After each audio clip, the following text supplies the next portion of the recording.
ओम शांति। 23 जुलाई 2024। प्यारे बाबा के महावाक्य। मीठे बच्चे, तुम्हें टाइम पर अपने घर वापस जाना है, इसलिए याद की रफ्तार को बढ़ाओ। इस दुखधाम को भूल शांति धाम और सुखधाम को याद करो। प्रश्न: कौन सा एक गुह्य राज तुम मनुष्यों को सुनाओ तो उनकी बुद्धि में हलचल मच जाएगी? उत्तर: उन्हें गुह्य राज सुनाओ कि आत्मा इतनी छोटी बिंदी है, उसमें फॉरएवर पार्ट भरा हुआ है, जो पार्ट बजाती ही रहती है, कभी थकती नहीं। मोक्ष किसी को मिल नहीं सकता। मनुष्य बहुत दुख देख कर कहते हैं मोक्ष मिले तो अच्छा है, लेकिन अविनाशी आत्मा पार्ट बजाने के बिना रह नहीं सकती। इस बात को सुनकर उनके अंदर हलचल मच जाएगी। ओम शांति। मीठे मीठे रूहानी बच्चों को बाप समझाते हैं। यहाँ तो हैं रूहानी बच्चे, बाप रोज रोज समझाते हैं बरोबर। इस दुनिया में गरीबों को कितना दुख है। अभी ये फ्लड शादी होती है तो गरीबों को दुख होता है, उनके सामान आदि का क्या हाल हो जाता है। दुख तो होता है ना, अपार दुख है। साहूकारों को सुख है, परंतु वह भी अल्पकाल के लिए। साहूकार भी बीमार पड़ते हैं, मृत्यु भी होती है। आज फलाना मरा, आज ये हुआ, आज प्रेसिडेंट है, कल गद्दी छोड़नी पड़ती है। घेराव कर उनको उतार देते हैं, ये भी दुख होता है। बाबा ने कहा है दुखों की भी लिस्ट निकालो, किस किस प्रकार के दुख हैं इस दुखधाम में। तुम बच्चे सुखधाम को भी जानते हो, दुनिया कुछ भी नहीं जानती। दुखधाम सुखधाम की भेंट वे कर नहीं सकते। बाप कहते हैं तुम सब कुछ जानते हो, ये मानेंगे कि बरोबर कहते सच हैं। यहाँ जिसको बड़े बड़े मकान हैं, एरोप्लेन आदि हैं, वे समझते कलयुग को अजुन 40,000 वर्ष चलना है, बाद में सतयुग आएगा। घोर अंधियारे में है ना, अब उन्हों को नजदीक ले आना है। बाकी थोड़ा समय है। कहाँ लाखों वर्ष कहते हैं, कहाँ तुम 5,000 वर्ष सिद्ध कर बतलाते हो। ये 5,000 वर्ष के बाद चक्र रिपीट होता है। ड्रामा कोई लाखों वर्ष का थोड़ी होगा। तुम समझ गए हो जो कुछ होता है वह 5,000 वर्ष में होता है। तो यहाँ दुखधाम में बीमारियां आदि सब होती हैं। तुम तो मुख्य थोड़ी बातें लिख दो, स्वर्ग में दुख का नाम भी नहीं। अब बाप समझाते हैं मौत सामने खड़ा है। ये वही गीता का एपिसोड चल रहा है। जरूर संगम युग पर ही सतयुग की स्थापना होगी। बाप कहते हैं कि मैं राजाओं का राजा बनाता हूँ, तो जरूर सतयुग का बनाएगा ना। बाबा अच्छी रीति समझाते हैं। अब हम जाते हैं सुखधाम। बाप को ले जाना पड़े। जो निरंतर याद करते हैं वही ऊंच पद पाएंगे। उसके लिए बाबा युक्तियां बतलाते रहते हैं। याद की रफ्तार बढ़ाओ। कुंभ के मेले पर भी टाइम पर जाना होता है, तुमको भी टाइम पर जाना है। ऐसे नहीं कि जल्दी जल्दी जाकर पहुंचेंगे, नहीं। ये जल्दी जल्दी करना अपने हाथ में नहीं है। ये तो है ही ड्रामा की नोद। महिमा सारी ड्रामा की है। यहाँ कितने जीव जंतु आदि दुख देने वाले हैं। सतयुग में ये होते नहीं। अंदर ख्याल करना चाहिए वहाँ ये होगा। सतयुग तो याद आता है ना। सतयुग की स्थापना बाप करते हैं। पिछाड़ी में सारा नटसेल में ज्ञान बुद्धि में आ जाता है। जैसे बीज कितना छोटा, झाड़ कितना बड़ा है, वह तो है जड़ चीजें, ये है चेतन। इनका किसको पता नहीं है। कल्प की आयु लंबी चौड़ी कर दी है। भारती बहुत सुख पाता है तो दुख भी भारत ही पाता है। बीमारियां आदि भी भारत में अधिक हैं। यहाँ मच्छरों सदृश मनुष्य मरते हैं क्योंकि आयु छोटी है। यहाँ के सफाई करने वालों और बिलायत के सफाई करने वालों में कितना फर्क है। बिलायत से सारी इन्वेंशन यहाँ आती है। सतयुग का नाम ही है पैराडाइज। वहाँ सब सतो प्रदान है। तुमको सब साक्षात्कार होंगे। ये है अब संगम युग, जबकि बाप बेट समझाते हैं, समझाते रहेंगे, नई नई बातें सुनाते रहेंगे। बाप कहते हैं दिन प्रतिदिन गोहे गोहे बातें सुनाता हूँ। आगे थोड़ी पता था बाबा इतनी बिंदी है, उनमें सारा पार्ट भरा हुआ है फॉरएवर। तुम पार्ट बजाते आए हो। तुम किसको भी बताओ तो बुद्धि में कितनी हलचल हो जाएगी कि ये क्या कहते हैं। इतनी छोटी बिंदी में सारा पार्ट भरा हुआ है, जो बजाते ही रहते हैं, कब थकते नहीं, किसको भी पता नहीं। अभी तुम बच्चों को समझ पड़ती जाती है कि आधा कल्प है सुख, आधा कल्प है दुख। बहुत दुख देखकर ही मनुष्य कहते हैं इससे तो मोक्ष पालें। जब तुम सुख में शांति में होंगे, वहां थोड़े ही ऐसे कहेंगे। ये सारी नॉलेज अभी तुम्हारी बुद्धि में है।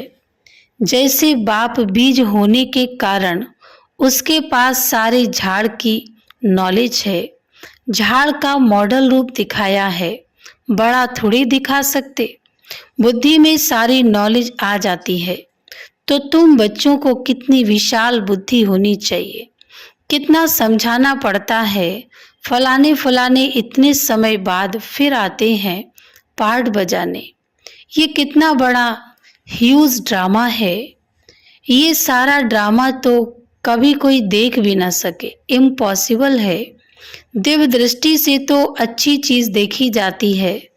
गणेश, हनुमान, ये समय भक्ति मार्ग के, परंतु मनुष्यों की भावना बैठी हुई है तो छोड़ नहीं सकते। अब तुम बच्चों को पुरुषार्थ करना है। कल्प पहले मिसल पद पाने के लिए पढ़ना है। तुम जानते हो पुनर्जन्म तो हर एक को लेना ही है। सीढ़ी कैसे उतरे हैं ये तो बच्चे जान गए हो। जो खुद जानते हैं वे औरों को भी समझाने लग पड़ेंगे। कल्प पहले भी यही किया होगा। ऐसे ही म्यूजियम बनाकर कल्प पहले भी बच्चों को सिखाया होगा। पुरुषार्थ करते रहते हैं, करते रहेंगे। ड्रामा में नूद है। ऐसे तो ढेर हो जाएंगे। गली गली घर घर में ये स्कूल होगा। है सिर्फ धारणा करने की बात। बोलो तुम्हारे दो बाप हैं, बड़ा कौन ठहरा? उनको ही पुकारते हैं रहम करो, कृपा करो। बाप कहते हैं मांगने से कुछ भी मिलेगा नहीं। हमने तो रास्ता बता दिया है। मैं आता ही हूँ रास्ता बताने। सारा झाड़ तुम्हारी बुद्धि में है। बाप कितनी मेहनत करते रहते हैं। बाकी बहुत थोड़ा टाइम बचा है। मुझे सर्विसेबल बच्चे चाहिए। घर घर में गीता पाठशाला चाहिए। और चित्र आदि ना रखो, सिर्फ बाहर में लिखो। चित्र तो ये बैज ही बस है। पिछाड़ी में ये बैज ही तुमको काम में आएगा। इशारे की बात है। मालूम पड़ जाता है बेहद का बाप जरूर स्वर्ग ही रचेंगे। तो बाप को याद करेंगे तब तो स्वर्ग में जाएंगे ना। ये तो समझते हो हम पतित हैं, याद से ही पावन बनेंगे और कोई उपाय नहीं। स्वर्ग है पावन दुनिया। स्वर्ग का मालिक बनना है तो पावन जरूर बनना है। स्वर्ग में जाने वाले फिर नरक में गोते कैसे खाएंगे? इसलिए कहा जाता है मन मना भव। बेहद के बाप को याद करो तो अंतुमति सो गति होगी। स्वर्ग में जाने वाले विकार में थोड़ी जाएंगे। भक्त लोग इतना विकार में नहीं जाते। सन्यासी भी ऐसे नहीं कहेंगे पवित्र बनो, क्योंकि खुद ही शादियां कराते हैं। वे गृहस्थियों को कहेंगे मास मास में विकार में जाओ। ब्रह्मचारियों को ऐसे नहीं कहेंगे कि तुम्हें शादी नहीं करना है। तुम्हारे पास गंधर्वी विवाह करते हैं, फिर भी दूसरे दिन खेल खलास कर देते। माया बहुत कशिश करती है तो भी पवित्र बनने का पुरुषार्थ इस समय ही होता है। फिर है प्रारब्ध। वहाँ तो रावण राज ही नहीं, क्रिमिनल ख्यालात ही नहीं होती। क्रिमिनल रावण बनाता है, सिविल से बाबा बनाते हैं। ये भी याद करना है। घर घर में क्लास होगा तो सब समझाने वाले बन पड़ेंगे। घर घर में गीता पाठशाला बनाएं, घर वालों को सुधारना है। ऐसे वृद्धि होती रहेगी। साधारण और गरीब वे जैसे हम जिन्स ठहरे। बड़े बड़े आदमियों को छोटे छोटे आदमियों के सत्संग में आने में भी लज्जा आएगी, क्योंकि सुना है ना, जादू है, भाई बहन बनाती हैं। अरे ये तो अच्छा है ना। गृहस्थी में कितने झंझट होते हैं, फिर कितना दुखी होते हैं। ये है ही दुख की दुनिया। अपार दुख है, फिर वहाँ सुख भी अपार होगा। तुम कोशिश करो लिस्ट बनाने की। 25-30 मुख्य दुख की बातें निकालो। बेहद के बाप से वर्षा पाने के लिए कितना पुरुषार्थ करना चाहिए। बाप इस रथ द्वारा हमको समझाते हैं। ये दादा भी स्टूडेंट है, देहधारी सब स्टूडेंट हैं। टीचर पढ़ाने वाला है विदेही, तुमको भी विदेही बनाते हैं। इसलिए बाप कहते हैं शरीर का भान छोड़ते जाओ। ये मकान आदि कुछ भी नहीं रहेगा, वहाँ सब कुछ नया मिलना है। पिछाड़ी में तुमको बहुत साक्षात्कार होंगे, ये तो जानते हो। उस तरफ विनाश बहुत हो जाएगा एटॉमिक बॉम्ब्स से। यहाँ के लिए है रक्त की नदियाँ, इसमें टाइम लगता है। यहाँ का मौत बड़ा खराब है। ये अविनाशी खंड है। नक्शे में देखेंगे हिंदुस्तान तो एक जैसे कोना है। ड्रामानुसार यहाँ उनका असर आता ही नहीं है। यहाँ रक्त की नदियाँ बहती हैं। अभी तैयारियाँ कर रहे हैं। हो सकता है पिछाड़ी में इनको बॉम्ब्स भी लोन देंगे।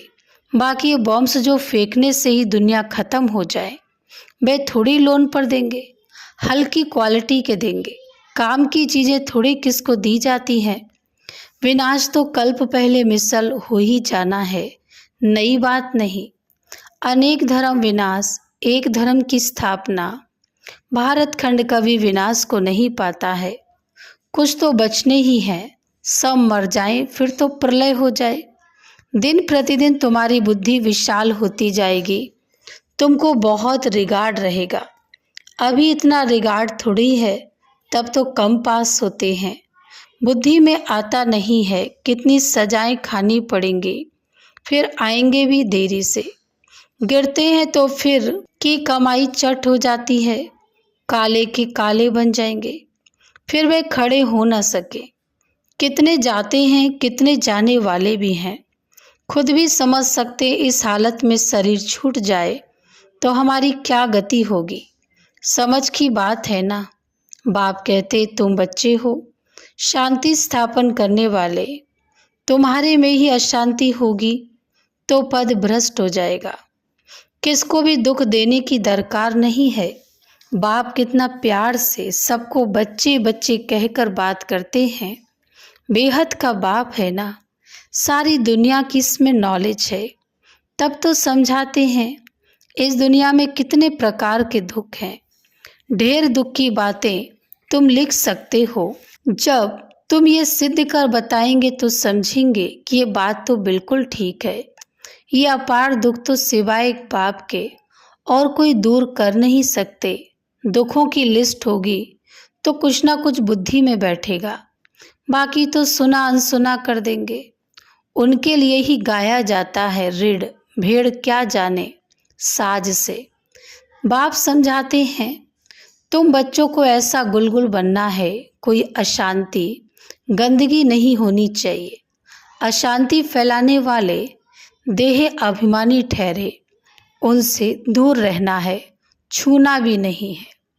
अच्छा, मीठे मीठे सिकिलदे बच्चों प्रति माता पिता बाप दादा का याद प्यार और गुड मॉर्निंग। रूहानी बाप की रूहानी बच्चों को नमस्ते। हम रूहानी बच्चों की रूहानी बाप दादा को याद प्यार गुड मॉर्निंग और नमस्ते।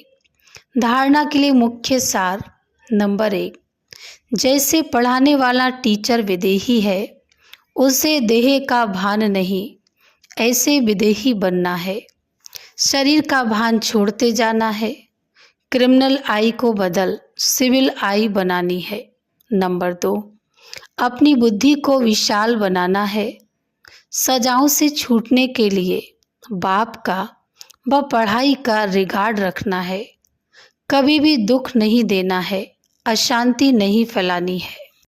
वरदान, ब्राह्मण जीवन की नेचुरल नेचर द्वारा पत्थर को भी पानी बनाने वाले मास्टर प्रेम के सागर भव। जैसे दुनिया वाले कहते हैं कि प्यार पत्थर को भी पानी कर देता है, ऐसे आप ब्राह्मणों की नेचुरल नेचर मास्टर प्रेम का सागर है। आपके पास आत्मिक प्यार, परमात्मा प्यार की ऐसी शक्ति है जिससे भिन्न भिन्न नेचर को परिवर्तन कर सकते हो। जैसे प्यार के सागर ने अपने प्यार स्वरूप की अनादि नेचर से आप बच्चों को अपना बना लिया, ऐसे आप भी मास्टर प्यार के सागर बन विश्व की आत्माओं को सच्चा निस्वार्थ आत्मिक प्यार दो, तो उनकी नेचर परिवर्तन हो जाएगी। स्लोगन, अपनी विशेषताओं को स्मृति में रख उन्हें सेवाओं में लगाओ, तो उड़ती कला में उड़ते रहेंगे। ओम शांति।